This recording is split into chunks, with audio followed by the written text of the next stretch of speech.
Então, para nós darmos continuidade à nossa aula, nós estamos aqui olhando sobre esse aspecto do amilenismo para que nós venhamos entender. Quero que, se for possível, você que está agora participando dessa aula, pegue a sua Bíblia e abra em Apocalipse capítulo 20, juntamente comigo. Vou fazer uma leitura aqui até o versículo 6, capítulo 20, versículo 1 até o versículo 6, para nós então tentarmos aqui difundir o pensamento amilenista a respeito da ressurreição, da prisão de Satanás, os 1000 anos, o que isso vem, qual que são os pensamentos amilenistas a respeito disso, que fala: então vi descer do céu um anjo que tinha na mão a chave do abismo e uma grande corrente. Ele segurou o dragão, a antiga serpente, que é o diabo, Satanás, e o prendeu por 1000 anos. Lançou no abismo, fechou e pôs o selo sobre ele para que não mais engane as nações, até que se complete os 1000 anos. Depois disso, é necessário que ele seja solto por um pouco de tempo. Vi também tronos, e nestes se sentaram aqueles os quais foi dada autoridade para julgar. Vi ainda as almas dos que foram decapitados por terem dado testemunho de Jesus e proclamado a palavra de Deus. Estes são os que não adoraram a besta, nem a sua imagem, não receberam a sua marca na testa e nem na mão, e viveram e reinaram com Cristo durante 1000 anos. Os restantes dos mortos não reviveram até que se completasse os 1000 anos. Esta é a primeira ressurreição. Bem-aventurado é o santo, bem-aventurado e santo é aquele que tem parte na primeira ressurreição. Sobre essa e a segunda morte não tem poder. Pelo contrário, serão sacerdotes de Deus e de Cristo e reinarão com ele 1000 anos. Então nós vamos entender aqui, o amilenista, ele vai ter um pensamento preterista nesse sentido. O que é isso? Um pensamento mais do passado. Eles vão olhar que isso aqui foi a perseguição, principalmente pelo imperador Nero, fez contra a igreja de Deus, quando Nero ele pôs fogo em Roma, e dos 14 bairros de Roma, que tinha aproximadamente quase 1 milhão de habitantes naquela época, era uma grande metrópole, era a capital de todo o império, era a capital mundial, era a cidade então ali mais importante do império. Nero, com a sua melomania, a sua dramatização, ele manda, e põe fogo em toda a Roma, e ele pega a sua harpa, sobe na torre e ele começa ali a tocar a sua harpa e ver todos a Roma sendo ali incendiada. E depois desse incêndio sobraram 4 bairros apenas que não foram incendiados. E esses 4 bairros que não foram incendiados eram densamente populacionado, era densamente povoado por cristãos e judeus. E isso deu o álibi para Nero por a culpa do incêndio de Roma nos cristãos. E começa ali uma perseguição sangrenta e brutal contra os crentes, por ordem de Nero, porque ele pôs culpa dele do incêndio em Roma. O amilenista ele olha esse contexto histórico e essa perseguição, porque os crentes daquela época eles não eram perseguidos por adorar a Jesus, não. Eles eram perseguidos por adorar somente Jesus, pois a adoração do imperador era uma ordem do império. Por isso que Paulo vai falar lá em Romanos que ninguém pode falar que Jesus é Senhor senão por Espírito Santo. Se eu e você hoje olhar essa passagem sem olhar o contexto histórico, nós não vamos entender quase nada, porque nós vamos ver até uma pessoa, até um hébreu, bêbado, falar ali que Jesus é Senhor, mas não é nesse sentido de verbalizar apenas. O que Paulo estava falando no sentido histórico, que se alguém falasse que Jesus é o único Senhor, ele afrontava diretamente o imperador e a pena dele era a pena capital de morte, e os crentes morriam. Então eles vão falar que Satanás ele estava usando o imperador ali para fazer essa perseguição ferrenha contra os crentes.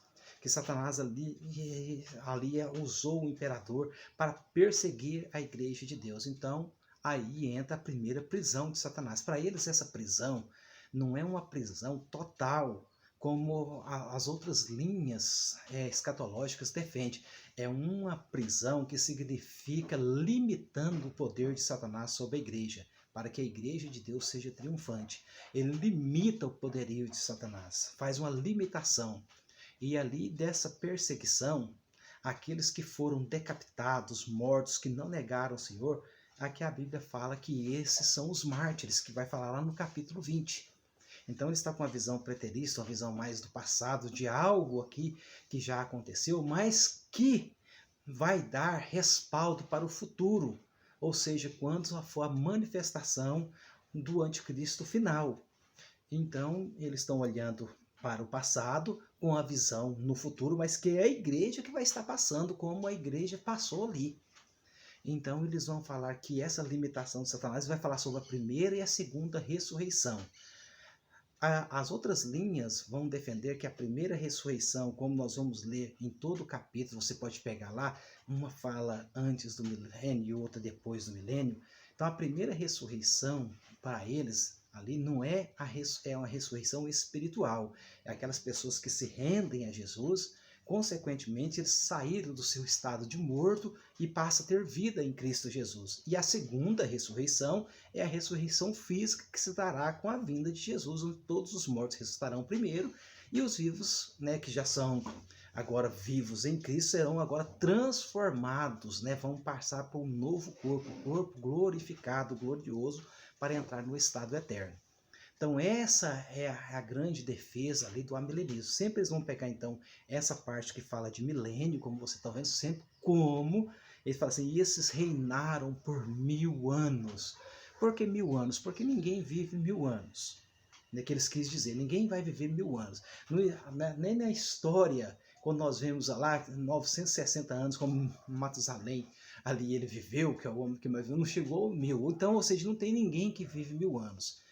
Então, para o amilenista, ele vai pegar essa passagem como uma passagem alegórica e vai estar falando, então, agora da eternidade dos crentes, que vai participar da glória com Cristo. Então, 1000 para eles ali é apenas uma expressão simbólica. Então, eles vão defender que o Apocalipse ali tem muitas expressões simbólicas, como dragão, mulher vestida de sol, ali um monstro de muitas cabeças, tudo são ali figuras de linguagens ou figuras alegóricas para dar um entendimento. Então esse 1000 também, que eles vão usar é para dar um entendimento sobre a eternidade, porque ninguém pode viver 1000, mas com Cristo nós vamos ter vida eterna. E esses que foram decapitados exatamente na época de Nero, por não negarem, por eles falaram que o único Senhor é Jesus e não o imperador Nero. Então já estava perseguição e eles foram decapitados, foram mortos. Satanás que estava por trás disso para perseguir a igreja, até que passou-se a história, acaba a perseguição, a igreja triunfa, vem toda a história da igreja, chega nos nossos dias. E quando se levantar o anticristo final, essa história vai se repetir mais uma vez. Então, essa é a visão do amilenista a respeito dessa visão escatológica. Então, por que é importante você saber disso? É importante para você fazer a sua defesa, ou defender o seu ponto, ou defender mesmo que você queira ser um amilenista, ou um pré-milenista, ou como nós, a maioria de nós somos os dispensacionalistas, você fazer uma defesa, mas saber fazer a defesa defendendo se tiver algum ataque. Se você for pregar algum dia a respeito disso, alguém fizer uma pergunta para você, como você passou aqui na academia, para você responder à altura, dar um entendimento para essas pessoas. Então, é por isso que é importante nós estudarmos esses pontos escatológicos, consequentemente teológicos. Então, a primeira ressurreição para eles é a ressurreição espiritual. Quero que você frise isso. Pessoas que se renderam a Cristo, pessoas que o Espírito Santo então convenceu elas que elas eram pecadores e precisam de Cristo Jesus. Então, elas se rendem a Cristo. Então, essa é a primeira ressurreição e essa ressurreição é espiritual. Então, aqui nós fechamos essa primeira questão. Essa Então, essa visão, essa ressurreição, ela é essa primeira espiritual. E o que nós vamos ver agora, logo em seguida, que é a segunda ressurreição, do qual eu vou falar no capítulo 20, é a ressurreição física daqueles que morreram por Cristo. Daqueles então. E a volta de Jesus, ela não se dará em duas fases, dará em uma única fase, visivelmente, onde todo olho o verá. Onde todo olho vai chegar e vai ver Cristo ali se manifestar na glória. Vai se manifestar com poder e grande glória, todo olho o verá e Cristo vai triunfar, aonde que ele vai lançar o falso profeta, o anticristo no inferno, e também vai jogar no lago de fogo todos ali agora, e vai instituir ali o grande trono branco, o juízo final, e vai estar no estado eterno, fazer novos céus e nova terra. Então esse é o pensamento amilenista. Esse é o pensamento que nós faz nossa primeira defesa que nós vamos querer ver. Então, para que você fique inteirado, eu já quero passar para vocês logo então a leitura. Eu quero que vocês vão ler. Vocês vão ler aí do capítulo, né, do amilenismo, que é o capítulo 4, na página 90, né, começa na página 89, na verdade. E vocês vão ler da página 89, eu quero que vocês façam uma leitura até a página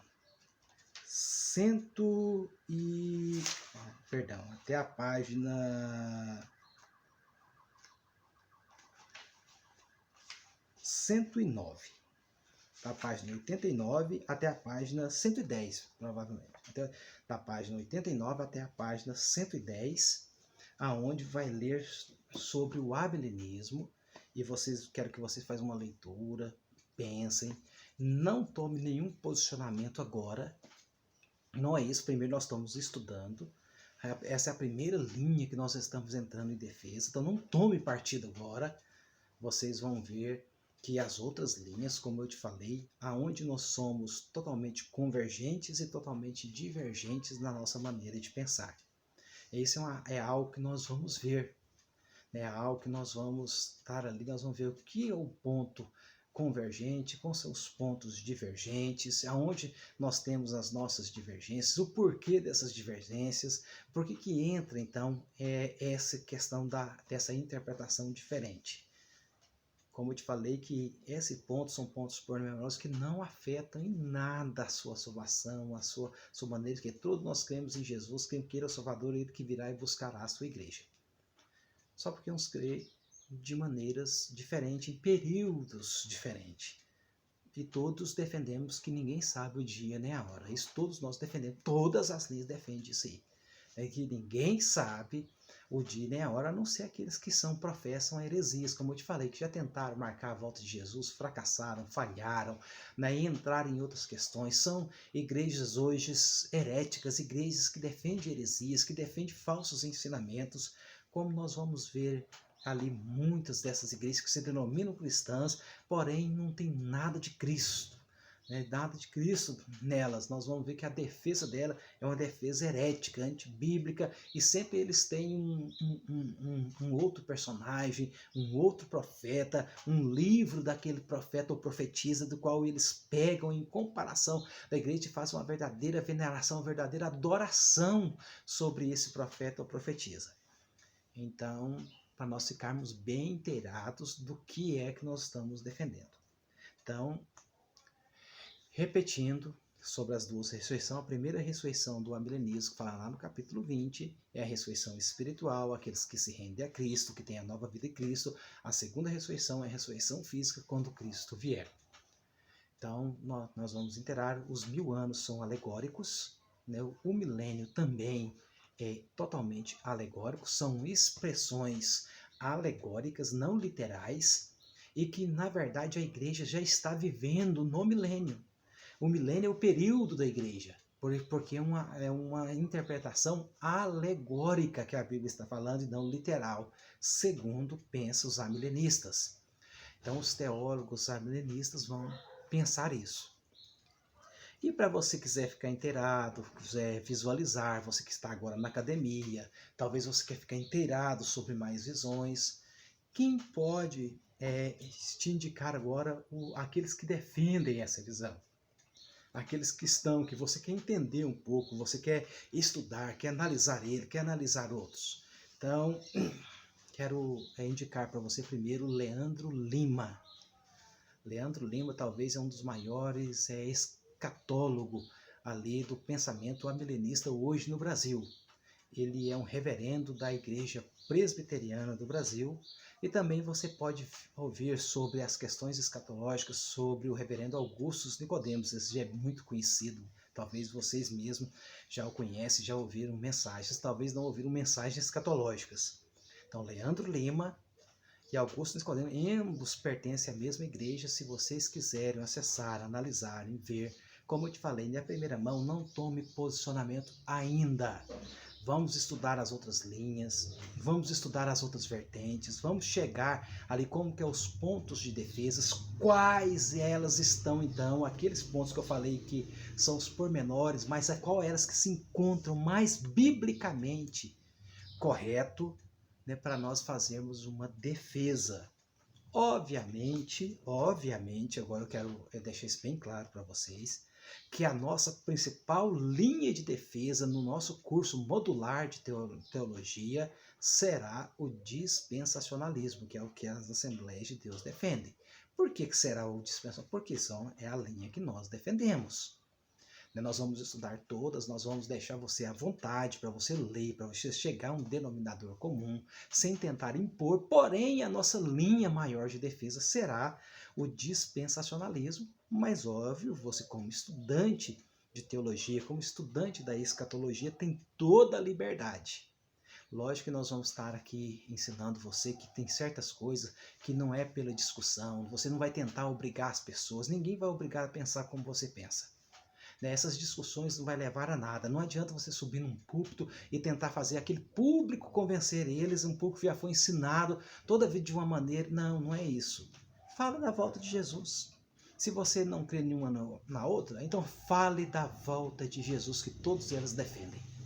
Não precisa entrar em pormenores. Essa todo mundo vai ficar feliz, todo mundo está esperando, Deus vai operar, porque esse é o principal. É nós pregarmos sobre a volta de Jesus. Se será antes, durante ou depois da grande tribulação, não interessa, importa que ele virá. Então, não crie então ali cavalos de batalhas sobre esses pensamentos. Se alguém quiser vir discutir com você, não entra nessa discussão, fala que estuda, pergunta se ele já conhece outras linhas, se ele já estudou, ou se ele tem conhecimento apenas aquele conhecimento muito raso e já começa até a falar que heresia, não sabe nem o que é heresia. Como eu vou falar, várias pessoas estão falando que é heresia e não sabe nem defender o que é uma heresia ou o que é uma seita, que tem diferente, né, entre seitas e heresias. Então a pessoa muitas vezes não sabe e ele quer fazer um cavalo de batalha naquilo que ele não consegue defender nem o ponto que ele diz que defende. Né? Ele não consegue, ou seja, porque ele ouviu, ele achou bonito, ou ele admira, né, um grande pregador, um grande escatólogo, um grande teólogo que falou e tem admiração, mas não tem ali a capacidade de raciocinar, de pensar a respeito de trazer uma defesa. Então não é isso que eu quero que nós queremos que vocês venham pensar, primeiro, biblicamente, segundo, teologicamente, mas coerentemente, não para fazer cavalos de batalhas, mas para levar um pensamento coerente. Um pensamento primeiro para a sua vida, para você olhar para a Bíblia, para você se identificar, para você pregar e pregar naquilo que é de real valor. Jesus voltará. Isso ele prometeu. Então, até a nossa próxima aula. Deus te abençoe e nós vamos já voltar para defender então outras linhas escatológicas. Deus te abençoe.